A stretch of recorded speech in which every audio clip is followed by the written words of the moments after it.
El año litúrgico de Don Próspero Cuéllar, 24 de mayo, María Auxiliadora. María en el tiempo pascual. Después que entramos en las alegrías del tiempo pascual,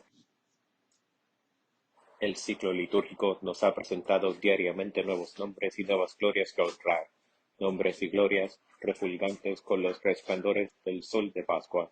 Sin embargo, de eso ninguna fiesta consagrada a María ha alegrado todavía nuestros corazones, recordándonos algunos de los misterios o grandezas de esta augusta reina.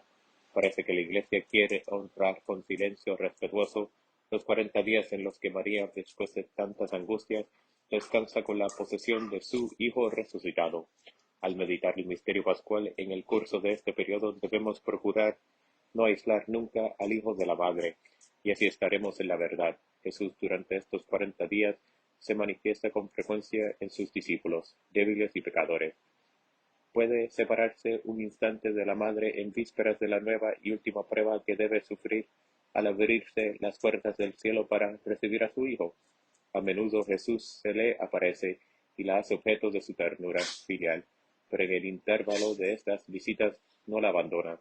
No solo su recuerdo, sino que su misma presencia permanece en el alma de María con todo el encanto de una íntima e inefable posesión. Ninguna fiesta hubiera podido expresar tal misterio. Con todo eso, el Espíritu Santo, que sigue los sentimientos de la Iglesia, ha hecho nacer en los corazones de los fieles la idea de tributar homenajes especiales a María durante el mes de mayo, en que transcurre el tiempo pascual. No hay duda que favorables circunstancias han ayudado a la piedad a concebir la hermosa idea de consagrar el mes de mayo a María. Pero si tenemos en cuenta la influencia celestial y misteriosa que guía todo en la Iglesia, comprenderemos que existe en el fondo de esta determinación una intención divina de unir a las alegrías maternales de que está repleto estos días el corazón inmaculado de María, la alegría de que gozan los corazones de sus hijos terrenos durante todos los días de este mes consagrado a celebrar sus grandezas y misericordias.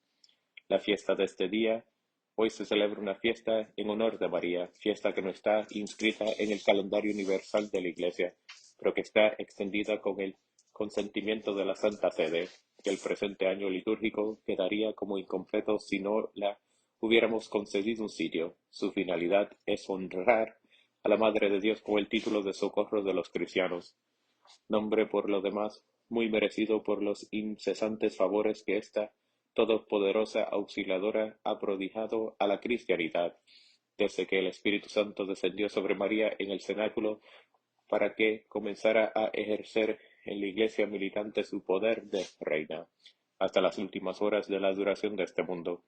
¿Quién será capaz de contar todas las veces que ejerció y ejercerá su influjo bienhechor en la herencia de su Hijo? Se elevaron las herejías una tras otras, sostenidas por el lazo de los poderosos de la tierra, pareciendo que iban a devorar la raza de los cielos, pero cayeron sucesivamente unas y otras, aniquiladas por completo, y la Iglesia nos enseña que, gracias al fuerte apoyo de María, ha salido siempre triunfante en esas ocasiones. Sí, a veces el progreso de la Iglesia ha sufrido obstáculos por escándalos inauditos o por tiranías indecibles. El brazo siempre armado de nuestra invicta reina ha abierto el camino y la esposa del Redentor ha ido libre y arrogante, dejando tras sí sus grillos quebrados y sus enemigos vencidos. Al considerar tales maravillas, el gran San Pío V, después de la victoria de Lepanto, en que nuestra augusta triunfadora aniquiló para siempre el poder naval de los turcos, juzgó que era el momento propicio de poner en las letanías de la Santísima Virgen, al fin de otros títulos con que la Iglesia la saluda, el auxilio de los cristianos, Auxilium Christianorum. Regreso de Pío VII a Roma. Estaba reservado a Pío VII ensalzar más este hermoso título y hacer objeto de una fiesta conmemorativa de todos los auxilios que María se ha dignado conceder a la cristianidad. En todas las épocas no pudo ser escogido mejor. El 24 de mayo de 1814 entró en Roma aclamado por todo el pueblo. Viene después de un cautiverio de 5 años en los que el gobierno de la Iglesia estuvo enteramente suspendido. Las potencias coaligadas contra su opresor no tuvieron el honor de quebrar sus hierros. Aquel mismo que le tenía alejado de Roma le dejó en libertad de volver en los últimos meses del año precedente, mas el pontífice prefirió escoger su tiempo y hasta el 25 de enero no abandonó Fontainebleau. Roma, en la que va a volver a entrar, había sido unida al Imperio francés 5 años antes por un decreto en que se leía el nombre de Carlomagno. Ella, la ciudad de San Pedro, se vio convertida en capital de provincia, presidida por un gobernador, y como para borrar para siempre el recuerdo de la que fue la ciudad de los papas. Su nombre fue dado en título al presunto heredero de la corona imperial de Francia. Dichoso aquel 24 de mayo que brilló con la vuelta triunfal del pontífice como pastor y soberano de esta sagrada ciudad, de la que había sido sacado de noche por los soldados. En su camino se encontró con los ejércitos y Europa reconoció sus derechos. Este es superior en antigüedad y dignidad al de todos los reyes, y todos sin distinción de herejes, cismáticos y católicos, lo reconocerán claramente. Todo esto nos revela por completo el alcance del prodigio que la todopoderosa auxiliadora se dignó obrar. Para comprenderlo tal cual es necesario tener en cuenta que el testigo de esta maravilla en el siglo XVIII y tiene lugar en aquellos años durante los cuales sufría aún el yugo destructor del volterianismo, en los que aún vivían por doquier los culpables y cómplices de todos crímenes e impiedades que fueron como el coronamiento del siglo XVIII. Todos se oponían a un resultado tan infeliz e inesperado. La conciencia católica aún no se había despertado como ocurrió algún tiempo después. La intervención del cielo iba a manifestarse directamente, y para manifestarlo ante la cristianidad, Roma consagró en honor de María auxilio de los cristianos el 24 de mayo de todos los años. Restauración del trono pontificio. Tratemos de comprender ahora el pensamiento divino en la doble restauración que Cristo efectuó por mediación de su augusta Madre. Pío VII, que había sido arrebatado de Roma y destronado, vuelve a Roma como Papa y como soberano temporal. En las fiestas de la Cátedra de San Pedro en Roma y Antioquia, vimos que según la doctrina de la Iglesia la transmisión de los derechos conferidos por Cristo a San Pedro va anejada a la dignidad de obispo de Roma. Por consiguiente, el residir en la ciudad de Roma constituye un derecho al mismo tiempo que un deber del sucesor de San Pedro, salvo el caso en que juzgará en su prudencia deber abandonarla durante algún tiempo. Se opone pues a la divina voluntad el que, por medio de la fuerza, retiene al sumo pontífice fuera de Roma o le impide residir en ella. El pastor debe habitar en medio de su rebaño, y siendo la Iglesia de Roma la elegida por Cristo entre todas las iglesias del mundo, éstas tienen derecho a encontrar en Roma destinada a tanto honor desde el principio, a quien es al mismo tiempo doctor infalible de la fe y principio de todo poder espiritual. El primer beneficio, pues, que debemos a María en este día es haber restituido al esposo a la esposa y haber vuelto a sus circunstancias normales el supremo gobierno de la Santa Iglesia. El segundo, haber otorgado otra vez al Papa la posesión del poder temporal, que constituye la garantía más firme de su independencia en el ejercicio del poder espiritual. La historia nos cuenta hechos lamentables que, de una vez para siempre, demostraron los peligros propios de aquella situación en la que el Papa está subordinado a un soberano, y la experiencia del pasado nos enseña que si la ciudad de Roma no está bajo el poder del Papa, la cristianidad podría echarle en cara no haber sabido velar siempre por la libertad o dignidad de la Iglesia en la elección del sumo pontífice.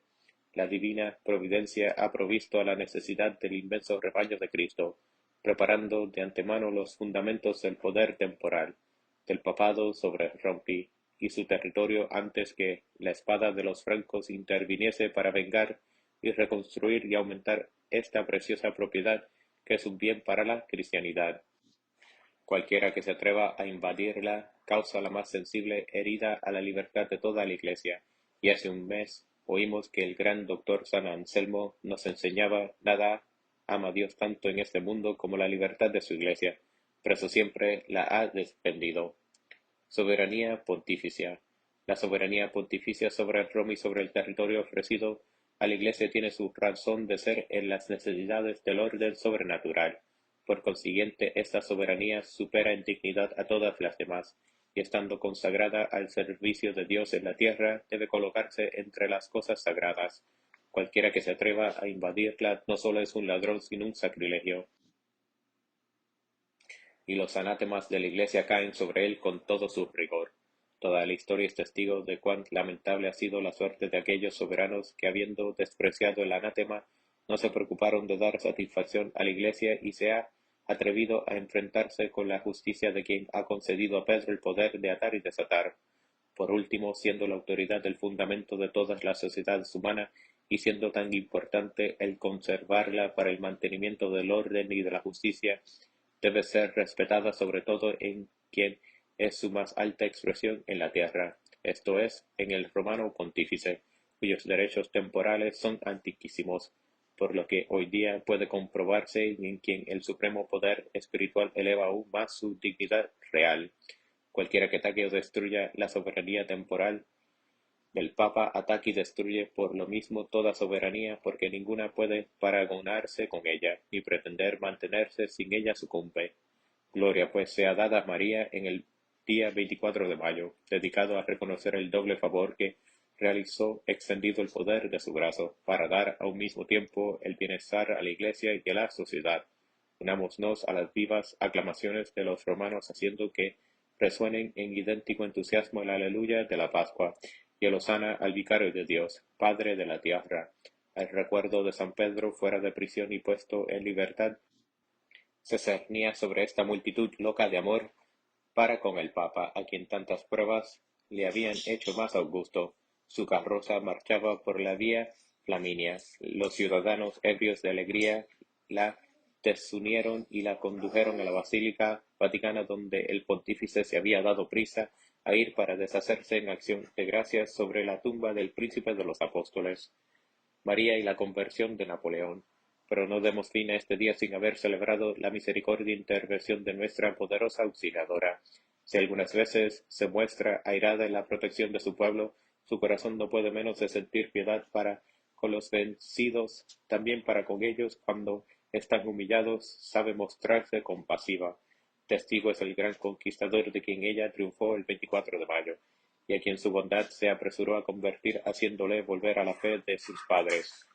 Un día Pío VII recibió un mensaje desde Santa Elena, el emperador destronado a quien había ungido con el sagrado óleo en Notre Dame y que después había tenido las desgracias de atraerse los rayos espirituales, cuyo empleo gobierna el mismo Dios.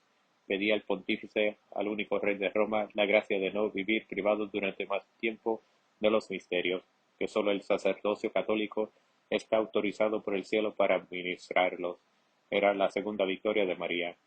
Pío VII, cuyo nombre pronunciaba enternecido el emperador en los días de su destierro y que llamaba Cordero. Pío VII, que a los ojos de toda Europa había recogido en Roma a los miembros de esta familia que había sido destronada al mismo tiempo que tantos tronos. Se apresuró a satisfacer el deseo de su antiguo adversario, y pronto el sacrificio reconciliador del cielo y de la tierra fue ofrecido en presencia del vencido, en esta isla inglesa y protestante. María proseguía su conquista, pero la divina justicia, antes de perdonar, quería que la expiación fuera completa y solemne. El que, al levantar los altares de Francia, fue el instrumento de la salvación de tantos millares de almas, no debía perecer, pero pues se había atrevido a tener cautivo al Pontífice Supremo en el castillo de Fontainebleau. En ese mismo castillo, y no en otro, era necesario que se verificase el acto de su abdicación. Durante 5 años había tenido consigo sufriendo al vicario de Dios. 5 años tuvo que soportar una cautividad penosa y humillante. Cumplida la ley de Talión, el cielo dejó a María el cuidado de terminar la conquista. Reconciliado con la Iglesia su madre, fortalecido con los divinos sacramentos que purifican a toda alma y la preparan para la eternidad, Napoleón entregó la suya a Dios, el 5 de mayo, mes consagrado a María. Dios es piadoso y misericordio. Pius et misericordios, dice la sabiduría en el eclesiástico. María también es piadosa y misericordia. Por eso la saludamos en este día con el título de auxiliadora. Ya se trate de la salud de toda la Iglesia, ya de la salud de algún alma en particular. María es y será siempre el auxilio de los cristianos. Dios lo ha querido así y nosotros penetramos sus intenciones cuando profesamos una confianza ilimitada en los brazos de tan poderosa reina y el corazón de tan tierna madre. Oración por Roma. Acabemos de unir a las alegrías pascuales, oh Reina nuestra, las alegrías que a todo hijo de la Iglesia inspira tu intervención en favor de la cristianidad en este memorable día en que Roma vuelve a ver a su pastor y a su rey.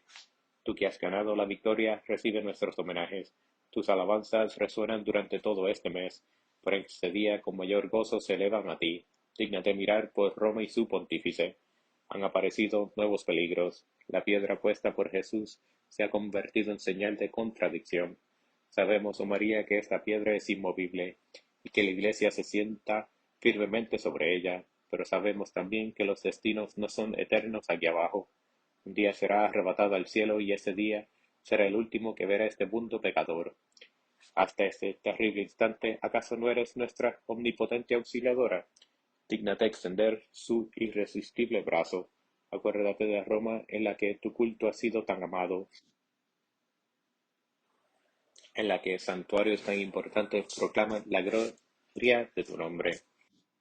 Por la Iglesia. Pero Roma no es el único lugar de la tierra que implora tu poderoso socorro. En todas las partes la viña de tu Hijo está expuesta a las acometidas del jabalí. El mal, el error, la seducción se extienden por todo el mundo. No hay ningún lugar de la tierra en el que la Iglesia no esté y su libertad violada o amenazada. Las sociedades apartadas de la tradición cristiana en sus leyes y costumbres son impotentes y continuamente se precipitan al abismo. Oh auxiliadora nuestra, socorre al mundo en tan gran peligro.